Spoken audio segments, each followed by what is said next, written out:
तर नमस्कार मित्रांनो, माझं नाव अनिकेत समीत. तर आज तुम्हाला सांगणार मी 2 BHK स्लॅबची पाईपिंग करतो. त्याची जी MC बॉक्सची पाईप आहे ती कशी टाकतो आपण ती आज तुम्हाला दाखवणार आहे मी. तर जी काय समोर बघताय ही सगळ्या जी रूमची मेन साईज आहे ती सगळ्या इथं आणल्या द्या. इथं आपल्याला MC बॉक्स लावायचा आहे बाथरूम पॅसेज मध्ये. तर ही पहिल्यांदा इथे जवळच्या जवळ 1 किचनचे मेन्स आपण टाकून घेतलेले आहे. तर MC बॉक्स मधनं जी पहिला पाईप निघलाय ती समोर नेऊन आपण हॉल मध्ये ड्रॉप केलेला आहे आणि तिथून एक पाईप काढलेला आहे ती बाहेर नेला डायरेक्ट तिथे मीटर लावायचं आहे.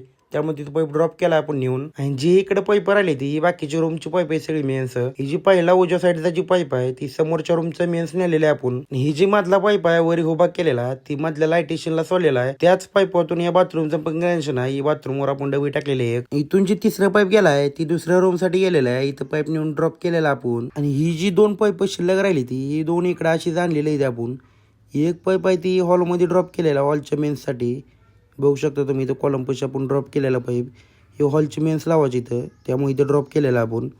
आणि ही जी दुसरा पाईप आहे मागे जी सोडलेला आपण ही जी मागचा पाईप शिल्लक राहिलेला आहे ती पाईप आपण डायरेक्ट MC बॉक्स मधून आणलेला आहे. कशामुळे आणलाय तिकडून तर इथं जी खाली जी एवढा चौकोन सोडलेला सेंटरिंग वालीने त्याच्या खाली बोरचं कनेक्शन आहे. त्यामुळे आपण सेपरेट पाईप आणला MC बॉक्स मधून इथं ड्रॉप केलाय. त्या बोरचं कनेक्शन आपल्याला द्यायचं इथं. बघू शकता इथं बोर आहे खाली त्याच्यामुळे आपण सेपरेट पाईप आणलाय तेवढ्यासाठीच. तर अशा प्रकारे आपण 2 BHK MC बॉक्सची पाईप टाकलेली आहे ती.